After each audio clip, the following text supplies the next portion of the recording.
வீதியில நம்ம நின்னாலும் அப்படியே சொர்க்க வாசலுக்குள்ள குளுக்குள்ள ஏசி அறைக்குள்ள அவ்வளவு அழகா மெத்தையில தூங்குற ஒரு ஃபீலிங் வருதுடா அப்படின்னு ரோகிணி சொல்ல போற ப்ரிடிக்ஷனை தான் இப்போ நம்ம பார்க்க போறோம். போறதுக்கு முன்னாடி உங்க பொண்ணான கையால ஒரு சின்னதா ஒரு லைக்கை போட்டு சப்ஸ்கிரைப் பண்ணி கருத்தை தெரிவிச்சுட்டு ஆதரவு கொடுங்க அன்பு உறவுகளே. வீடியோக்குள்ள போகலாமா? அப்ப யாருக்கெல்லாம் பப்பரப்பா மனோஜ் அப்படின்னு சொல்ல கேட்டு செம்ம காமெடியா இருந்துச்சுன்னு நினைக்கிறவங்க கமெண்ட் பாக்ஸ்ல கருத்தை தெரிவிச்சிருங்க ஃப்ரெண்ட். ஆமாம்மா ஆமா, நான் உங்ககிட்ட இருந்தாம்மா எல்லாத்தையும் கத்துக்கிட்டேன். ஆடி போறாங்க ரோகிணி. என்னடா கிறிஷ் சொல்ற? என்கிட்ட இருந்தா? ஆமா, என்ன அதிசயமா கேக்குது இந்த புள்ள. என்கிட்ட இருந்து கத்துக்கிட்டியா அப்படின்னு. உங்ககிட்ட இருந்தா எல்லாமே. பொய் மட்டும் இல்ல, ஃப்ராடு, பித்தலாட்டம், 420, பொறுக்கித்தனம், மொள்ள மாதிரித்தனம், முடிச்ச வைக்கித்தனம், இன்னும் என்னென்ன உலகத்தில் இருக்க அம்பட்ட மொத்த உருவம்னா அது ரோகிணி தான். அதை எல்லாத்தையுமே கண்கூட இருந்து பார்த்துருக்கான் இந்த பையன். அம்மா வந்துட்டு அத்தைன்னு கொஞ்சம் காலம் நடத்துச்சு, இப்போ அம்மான்னு சொல்லிக்கிச்சு, அப்புறம் அப்பான்னு மனோஜ் டாடின்னு கூப்பிட சொன்னிச்சு. இப்போ அவங்கள விட்டு பிரிஞ்சு வந்திருக்கு. எல்லா லோலாய்த்தனமும் இங்கே பிள்ளைக்கு தெரியும். அது கொஞ்சமாவது என்னதான் நல்ல பிள்ளையா இருந்தாலும் அந்த வரும் தானே அந்த இது. பார்த்தீங்கன்னா என் கிளாஸில் ஏதோ பண்ணி எல்லாரும் கூப்பிட்டு வச்சு வான் பண்ண ஆரம்பிக்கிறாங்க டீச்சர்ஸ் எல்லாம். அதை கேட்டது வந்து ஆடி போறாங்க. யாருக்கிட்ட இருந்துடா கத்துக்கிட்ட? இதை கேட்காமலே அந்த பையன் சொல்லியிருந்திருக்கணும். ஆனா இதை கேட்கறாக வெக்கமே இல்லாம எப்படிங்க தாமுது திரும்பி பார்க்காம அடுத்தவங்களை இப்படி ஒண்ணு கேட்க முடியும்? அவன் படார்னு தேங்காய் உடைச்ச போடுறான். உங்ககிட்ட இந்த அம்மா கத்துக்கிட்டேன் அப்படின்றான். அவங்க அம்மாவோட அம்மா ஆடி போறாங்க. அந்த அம்மா பாவங்க, வாயில்லா பூச்சி. தங்க மேல என்னதான் அமைதியா வாயில்லா பூச்சியா இருந்தாலும் ஆத்தாக்காரி ஆடுற ஆட்டத்துக்கு தான் அவங்க வாழ்க்கை போகுது. இங்க இவங்க அம்மா நல்லவங்களா இருந்தாலும் இவன் ஆடுற ஆட்டத்துக்கு இவ வாழ்க்கை போயிட்டு இருக்கு. இப்போ கூட அந்த மனோஜை மிரட்டி தாங்க இருக்கு. என்ன உங்க அம்மா மன்னிப்பு சொல்லு, மனோஜ் வீட்டுக்கு வா போயின்னு கத்திக்கிட்டு தான் இருக்கு. அப்படி இருந்துமே அந்த மனோஜும் ரோகிணி தான் ஏன்னு பல்ல காமிக்குது. இப்போ அந்த சொன்ன கையோட கட்டிக்கிறாங்க ரோகிணி. ரோகிணி வந்து கட்டிக்கிட்டு கிருஷ் என்னடா ஏன்டா இப்பெல்லாம் பேசுற? ஆமாம்மா ஆமா. என்ன புதுசா கேக்குறீங்க? என்னடா அண்ணா உங்களுக்கே தெரியலையா? உங்களை பத்தி என்னன்னு தெரியாதா? கண்ணை மூடிட்டு யோசிச்சு பாருங்கம்மா, எல்லாமே தெரியும். நான் யார்கிட்ட கத்துக்கிட்டேன், எப்படி கத்துக்கிட்டேன் என்னன்ட்டு. பொய் பிறந்ததுலேருந்து வளர்ந்ததுலேருந்து நான் பொய்கிட்டே தான் வளர்ந்துருக்கேன். பாட்டியோட நினப்பு அவங்க நிழல்ல நான் இருக்கிறதுனால தான் கொஞ்சமாவது நான் நல்லவனா இருந்துட்டு இருக்கேன். ஆனா ஐயோ நீங்க என்னென்னமா நடந்தீங்க, என்னென்ன பேச்சு பேசுனீங்க. அந்த மனோஜ் டாடின்னு சொல்லிட்டு அவங்க வீட்டுல போய் இருந்துட்டு அவர் வேணுங்கிறக்காண்டி நான் கேட்டேனா மனோஜ் டாடி வேணும்னு. டேய் கிஷு அப்படின்னு பின்னாடி அந்த பிள்ளைக்கு நாக்கு கொளருது. கிருஷ்ணன்னு சொல்ல கூட முடியல. கிருஷ்ணன்னு சொல்ல பேசாதீங்க. அவங்க வீட்டுல போயிட்டு என்னென்ன பொய் சொல்லிருக்கீங்க? மலேசியா மாமான்னு கூட்டியாந்து இருக்கிறீங்க, மலேசியாக்காரன்னு பணக்காரன்னு சொல்லிட்டு எம்பிட்டு பேசிருக்கீங்க. அப்பா, ஆனாலும் எல்லாத்தையும் கூட நான் மன்னிச்சிருவேம்மா. எனக்கு ரொம்ப ரொம்ப பிடிச்சவங்க முத்து அங்கிளும் அந்த மீனா ஆட்டி எனக்கு ரொம்ப பிடிச்சவங்க. அவங்களோட கூட பேசாதடா, கிறிஸ் அவங்களோட போகாத. எத்தனை வாட்டியே நீ பேசிருக்கீங்க. நான் எவ்வளோ கஷ்டப்பட்டிருக்கேன். நான் அப்படி என்னம்மா பண்ணேன்? நான் என்ன பாவம் பண்ணேன்? நான் உங்களுக்கு பிள்ளையா பிறந்தது பாவமா? உறுத்துக்கிட்டாவது நீங்க உண்மையா நடந்திருக்கீங்களா? இதோ அம்மாச்சி இருக்கே, பாட்டி இருக்கே, பாட்டிக்கிட்டே நீங்க என்ன படாத பாடு படுத்துனீங்கல்ல. அவங்க எவ்வளவுதான் தாங்குவாங்க? எங்களை இந்த நிலைமைக்கு ஆளாக்கியிருக்கீங்க. எவ்வளோ உங்களோட சின்ன பிள்ளையிலேருந்து உங்க கூட ஃப்ரெண்டா இருந்தாங்க வித்யா ஆண்டி, அவங்களே எடுத்துரிஞ்சு பேசிட்டீங்க. அவங்களாம் எவ்வளோ அட்வைஸ் பண்ணியிருப்பாங்க. பொய்ன்னு பேசி இப்போ என்ன வந்து யார்கிட்ட கற்றுக்கிட்டேங்கிறீங்க?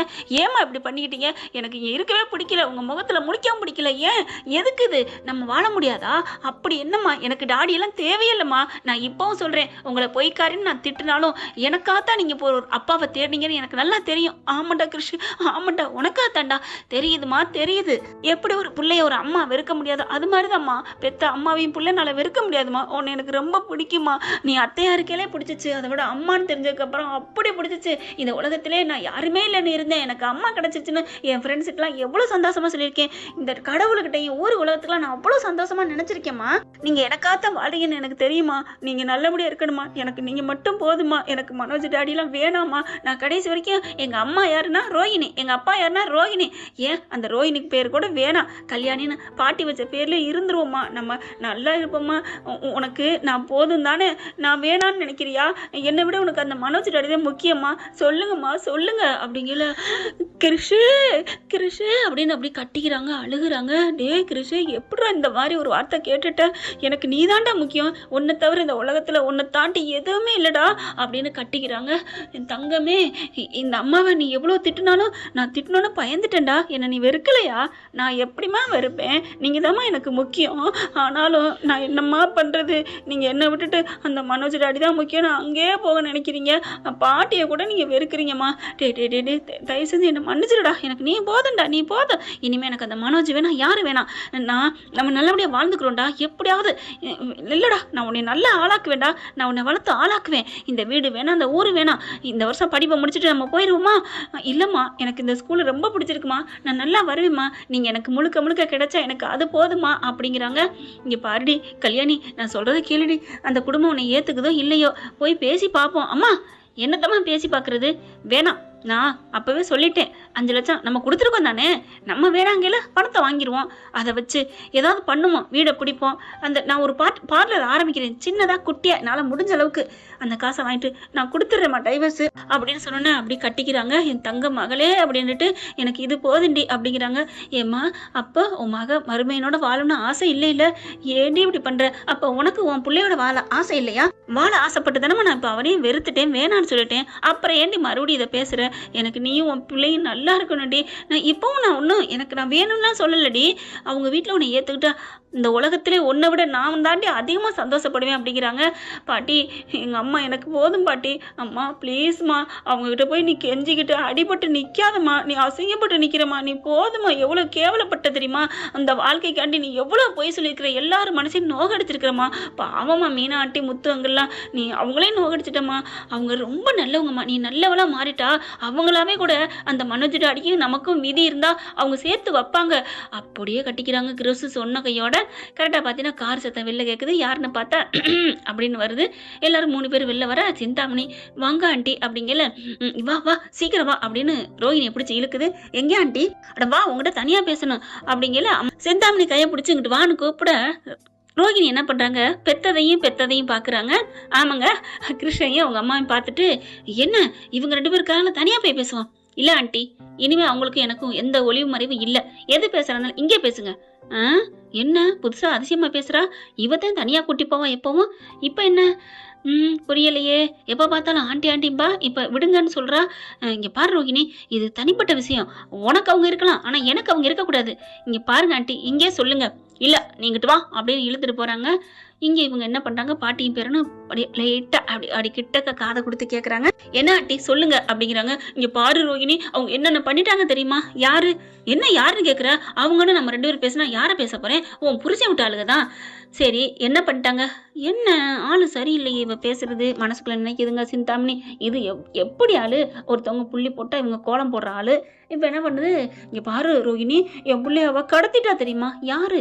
முத்து மீனா தான். அவங்க கடத்துறாங்களா? கடத்துற அளவுக்குலாம் அவங்க அந்த அளவுக்குலாம் நம்மள மாதிரிலாம் இல்லையே. என்ன ஆண்டி சொல்கிறீங்க? என்ன ரோஹிணி, ஒரு மாதிரியா காற்று திசை மாதிரி அடிக்கிற மாதிரி இருக்கு? திசை மாதிரிலாம் அடிக்கல, திசை மாதிரி அடிச்சிட்டு இருந்த காற்று இப்போ தான் நேராக அடிக்குது அப்படிங்கிறாங்க ரோஹிணி. இங்கே பார், எனக்கு அதெல்லாம் தெரியாது. நீ எப்படியாவது மனோஜிட்ட நைஸ் பண்ணி பேசு. முன்னாடியாவது அந்த மாஸ்டர்னு சொல்லிட்டு அவங்கக்கிட்ட ஐஸ் வச்சேன், போச்சு, அதுவும் போச்சு.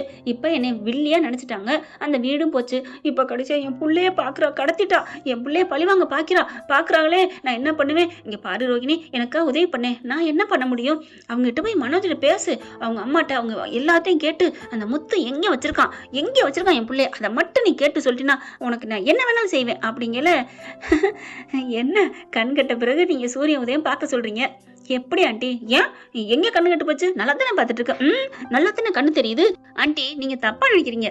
கண்ணு பார்வைங்கிறது பார்வையில பாக்குறது மட்டும் இல்ல, மனசுல இருந்து பாக்குறதுதான் பார்வை. ஐயோடா, எந்த போதி மரத்துக்கு அடியில் இருந்துட்டு வந்தீங்க ரோகிணி அப்படிங்கல. இப்போ கூட ரோகிணி கண்ணுன்னு பேசுங்க, இப்போ என்ன ரோகிணிங்கிறீங்க? இல்லை, நீ தான் அப்படி நடந்துக்கிட்ட அதிசயமா? நான் ஒன்றும் அதிசயமாக நடக்கலை. எனக்கு அதெல்லாம் அவங்க வீட்டில் போய் பேச முடியாது. என்னம்மா கண்ணு, ரோகிணி கண்ணு, இந்த வீடு இந்த இது இம்புட்டு இதெல்லாம் உனக்கு எவ்வளோ அட்வான்ஸு, எவ்வளோ வாடகை வரும் தெரியுமா?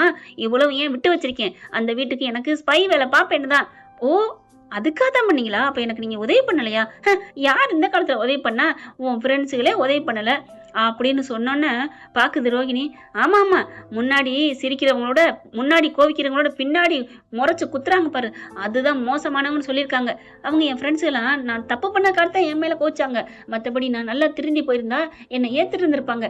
ஆனா நீ எனக்கா உதவி பண்றேன்னு சொல்லிட்டு இப்ப இவ்வளவு கேவலமா அந்த வீட்டுக்காகத்தான் என் கூட இருந்திருக்கீங்க, அப்படித்தானே?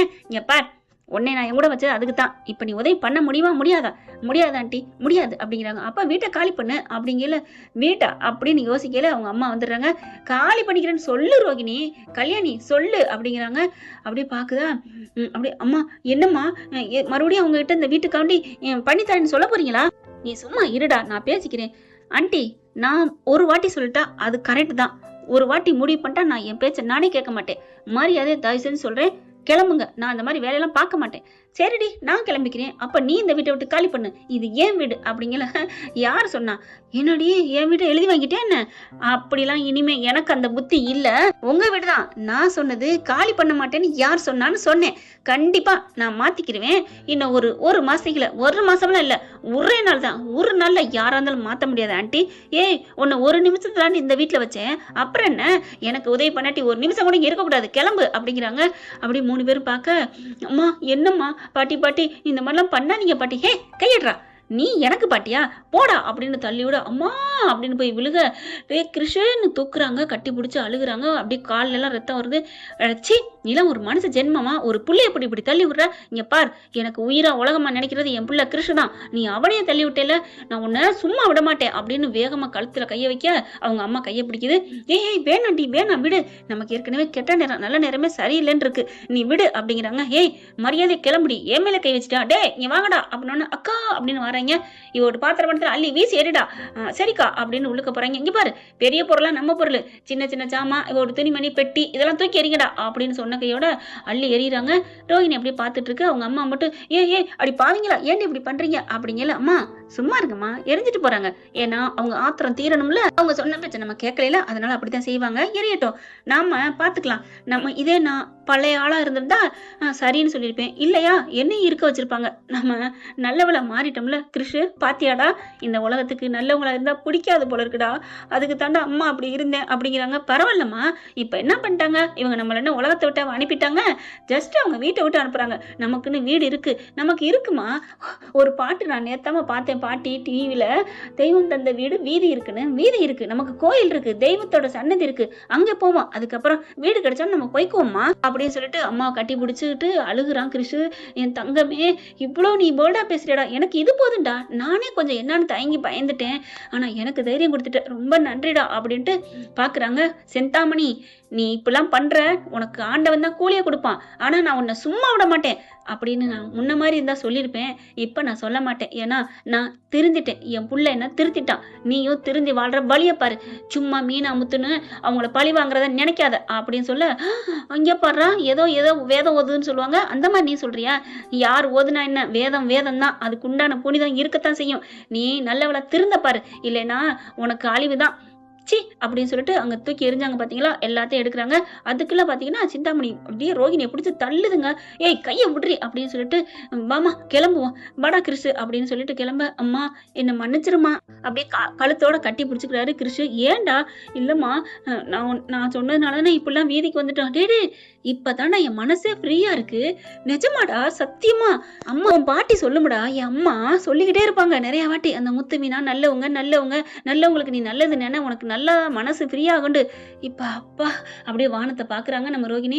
இப்ப நான் வீதியில தான்டா நிக்கிறேன், ஆனா நான் மாளிகையில குளிர்ந்த இடத்துல அவ்வளவு சொர்க்கத்துல நிக்கிற மாதிரி என் மனசால உணர்றேன்டா. அப்படி ஒரு சந்தோஷம். நான் முத்துக்காக மீனாவுக்காக பேசுனது நான் ரொம்ப சந்தோஷமா இருக்கேன். கிருஷு, என் கண்ணை திறந்துட்டடா, எனக்கு பாரமே குறைஞ்சிருச்சு, இனிமே நான் நல்லவளா வாழ வேண்டாம் அப்படின்னு சபதம் எடுத்துட்டு கிளம்புறாங்க. என்ன ஃப்ரெண்ட், ரோகிணி இப்படிலாம் சபதம் எடுத்துட்டு போனா நல்லா தானே இருக்கும். பார்க்கலாம் என்ன நடக்க போகுதுன்னு. இந்த பதிவு உங்களுக்கு பிடிச்சிருந்துச்சுன்னா உங்க நான கையால ஒரு லைக்கை போட்டு சப்ஸ்கிரைப் பண்ணி ஆதரவு கொடுங்க அன்புறவங்களே. Thank you friends. இந்த வீடியோ உங்களுக்கு பிடிச்சிருந்தா தயவு செய்து லைக் பண்ணுங்க. இன்னும் அப்டேட்ஸ்க்காக சேனலை சப்ஸ்கிரைப் பண்ண மறக்காதீங்க. நம்ம கிட்ட இருக்க எல்லா சேனல்ஸோட லேட்டஸ்ட் வீடியோ அப்டேட்ஸ்க்காக மேல ரைட் சைட்ல காட்டுற லிங்கை கிளிக் பண்ணி வாட்ஸ்அப் குரூப்ல ஜாயின் பண்ணுங்க. உங்களிடம் விடைபெறுவது நான் உங்கள் மெஹர்.